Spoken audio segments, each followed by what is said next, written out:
بسم اللہ الرحمن الرحیم۔ السلام علیکم ناظرین، امید ہے آپ سب خیریت سے ہوں گے۔ اللہ تعالیٰ آپ سب کو ہمیشہ کی طرح اپنی امان میں رکھیے۔ جو میرا بہن بھائی بیماری، تکلیف، دکھ، درد میں مبتلا ہے، اللہ اس کی تکلیف دور فرمائے۔ آج کا میرا ٹاپک ہے کہ ہمارے پیارے نبی پاک صلی اللہ علیہ وآلہ وسلم نے عورتوں کے بارے میں کیا فرمایا، مردوں کو تنبیہ کی۔ اللہ تعالیٰ نے مردوں کو بتایا کہ عورتوں کے ساتھ کیا سلوک کریں، کس طرح پیش آئیں اور انہیں کیا کرنا چاہیے۔ ٹھیک ہے، آپ صلی اللہ علیہ وسلم نے فرمایا کہ جس طرح اپنے کپڑے پہنو، جس طرح آپ خود کپڑے پہنتے ہو، اسی طرح بیوی کو بھی پہناؤ۔ جس لیول کا کپڑا آپ خود پہنتے ہو، اسی طرح اپنی بیوی کو بھی پہناؤ۔ جیسا کھانا اپنے لیے پسند کرتے ہو، بیوی کے لیے بھی ویسا کھانا پسند کرو، ویسا کھلاؤ اس کو جیسا آپ خود کھاتے ہو۔ یعنی کچھ مرد حضرات باہر ہوٹل سے پسند کر لیتے ہیں کھانا پینا اور گھر میں دال سبزی لا کے دے دیتے ہیں، تو یہ ان کو خود سوچنا چاہیے کہ جو وہ خود کھا رہے ہیں بیوی کو بھی کھلانے کے پابند ہیں وہ۔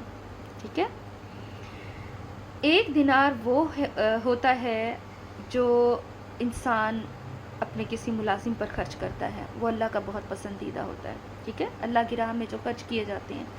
ایک دینار وہ ہوتا ہے جو اللہ کی راہ میں صدقہ کیا جاتا ہے۔ ٹھیک ہے، وہ بھی اللہ کا بہت پسندیدہ عمل ہے۔ ایک دینار وہ ہوتا ہے جو اپنے دوست احباب پر خرچ کیا جاتا ہے، ان کی خدمت پہ لگایا جاتا ہے، وہ بھی اللہ کو بہت پسند ہے۔ لیکن اللہ فرماتا ہے کہ سب سے بہترین وہ دنیا میں جو خرچ کیا جاتا ہے نا، سب سے بہترین دینار جو شخص اپنی شریک حیات پر خرچ کرتا ہے، وہ اللہ کو بہت پسند ہے، وہ اللہ کے نزدیک محبوب ترین ہے۔ جو دینار، جو روپیہ، پیسہ اپنی بیوی کی ضرورت پر، اپنی شریک حیات کی ضرورت پر، اس کے کھلانے پلانے پر، اس کے پہنانے پر، اس کی ضروریات زندگی پر جو پیسے خرچ کیے جاتے ہیں، وہ دینار اللہ کا سب سے پسندیدہ دینار ہے۔ وہ اللہ کا سب سے بہترین خرچ وہ پسند ہے۔ ٹھیک ہے، تو میرے بہن بھائیوں، ایک شرعی مسئلہ بھی ہے، شرعی مسئلے کا یہ حل بھی ہے کہ اگر کچھ خاوند کنجوس ہوتے ہیں اور وہ بیوی کو جیب خرچ نہیں دیتے یا ان چیزوں کو لینے کی اجازت نہیں دیتے جو وہ ضروری نہیں سمجھتے، یعنی اگر بیویاں کہتی ہیں ہمیں فلاں چیز لا دیں، فلاں لا دیں جو ان کی ضروریات زندگی میں شامل ہیں، تو شوہر حضرات کچھ کنجوس ہوتے ہیں نا، تو کہتے ہیں اس کی ضرورت نہیں ہے، وہ لا کر نہیں دیتے، انہیں جیب خرچ، پاکٹ منی وغیرہ کچھ بھی نہیں دیتے، یعنی کہ تم کیا کرو گی، تمہیں کیا ضرورت ہے، یعنی ان کے نزدیک وہ اہمیت نہیں رکھتی عورت کی چیزیں۔ تو ایسی عورتوں کے لیے یہ اجازت ہے کہ وہ اپنے خاوند کے پیسوں میں سے خرچ کر سکتی ہیں،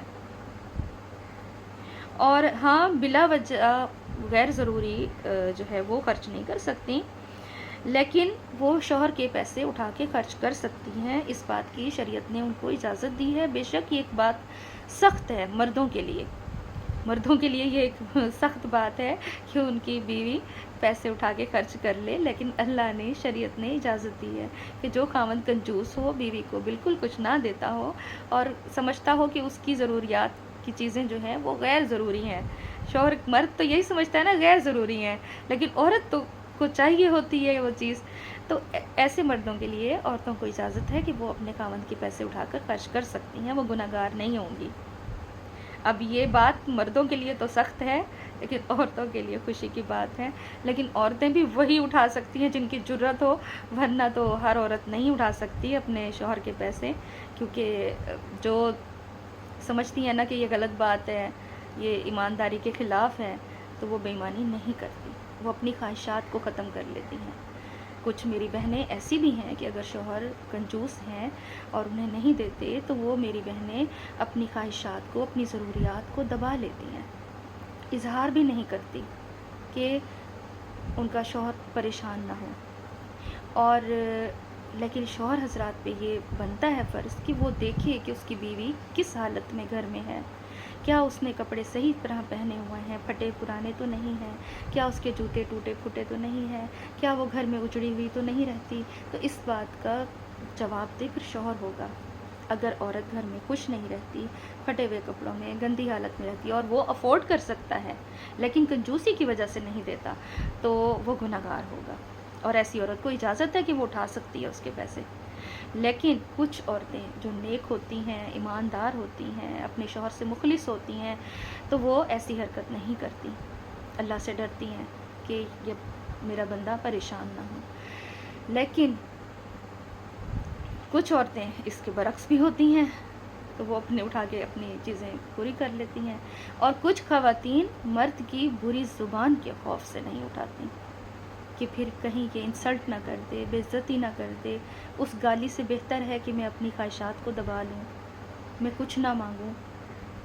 تو اللہ کے نزدیک پھر ایسے شخص گنہگار ہوتے ہیں. تو ہمیں میرے بھائیوں سے ریکویسٹ ہے کہ اپنی بیویوں کا خیال رکھیں، انہیں توجہ دیں، ان کی ضروریات زندگی کو پورا کریں. ٹھیک ہے، وہ اس کے پابند ہیں. اور بیوی کو کبھی بھی دکھ مت دیں، کیونکہ بیوی کی دنیا شوہر سے ہی شروع ہوتی ہے اور شوہر پہ ہی ختم ہوتی ہے. ٹھیک ہے، جو نیک بیوی ہوتی ہے وہ کبھی کسی اور مرد کی طرف نہیں دیکھتی. اب وہ جیسی حالت میں رکھے گا، جس طرح بھی رکھے گا، وہ رہ لے گی، کبھی شکوہ نہیں کرے گی. تو اس لیے خاوند کو چاہیے کہ وہ اپنی بیوی کو خود توجہ دے، اس سے خود جائزہ لے کہ وہ صحیح حالت میں گھر میں پھر رہی ہے، اسے کس چیز کی ضرورت ہے. اور سب سے بڑھ کر اچھا اخلاق ہوتا ہے، محبت بھری بات ہوتی ہے، توجہ ہوتی ہے، جو باقی چیزوں کو بھی کور کر لیتی ہے. تو اللہ تعالی ہم سب کو ہدایت دے. بہرحال یہ نبی پاک صلی اللہ علیہ وآلہ وسلم کا ہی فرمان ہے کہ اپنی بیویوں کے ساتھ اچھا برتاؤ رکھو، حسن سلوک رکھو، اور جو خود کھاؤ انہیں کھلاؤ، جیسا خود پہنو انہیں پہناؤ، اور ان کی ضروریات کی زندگی کو پورا کرو. ٹھیک ہے. اور جو شخص جتنا زیادہ خوش ہو کر اپنی فیملی پہ، اپنی بیوی پہ خرچ کرتا ہے، اللہ تعالیٰ کی رحمت اتنی زیادہ برکتیں اس گھر پہ نازل ہوتی ہیں اور اس کا رزق بڑھا دیا جاتا ہے. آج کا ٹاپک پسند آیا ہو تو ضرور بتائیے گا. اوکے جی، نیکسٹ ٹاپک کے ساتھ ملیں گے. اللہ حافظ.